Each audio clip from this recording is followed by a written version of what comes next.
skolas slēgsies. Nu, tas ir neizbēgams process, vai mums patīk vai nē.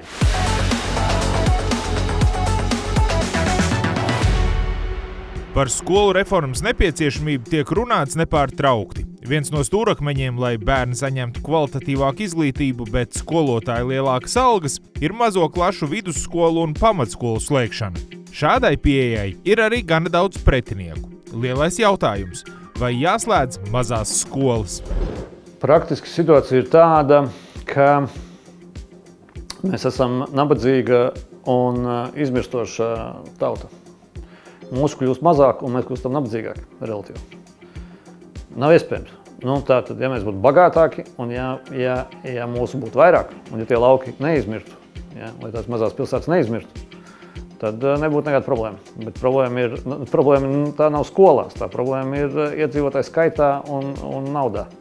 Iedzīvotāju skaits samazinās, nauda samazinās, attiecīgi arī skolas samazināsies. Protams, šis ir sāpīgs process, kuru virpina vispār kopš es sevi atceros. Tur kopš 90 gadu beigām. Mēs runājam par skolu tīklu optimizāciju, un viņa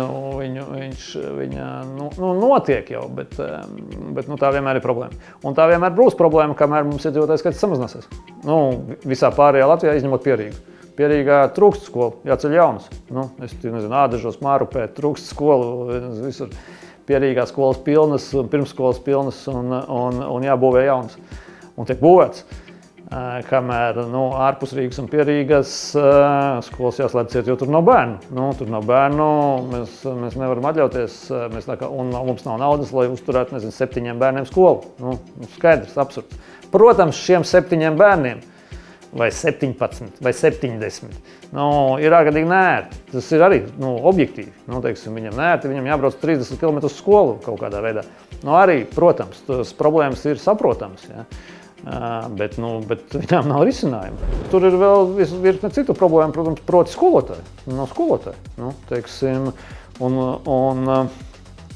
Un tie skolotāji, kas ir, mums ir ministrijai, es saprotu, ministrija grib darīt visu, lai tiem skolotājiem, kas ir, viņi mācītu pēc vairāk bērnus. Tāpēc, kā trūkst skolotāji visiem bērniem. Un tā, līdz ar to ir, un tad vēl, protams, nākamais jautājums tie skolotāji, kas ir, cik viņi ir kvalitatīvi. No tiem, kas ir, varbūt 30 vai 20% vispār būtu jāatlaiž, respektīvi, un jāpatur labākie skolotāji. Un tad mums ir vēl mazāk skolotāji.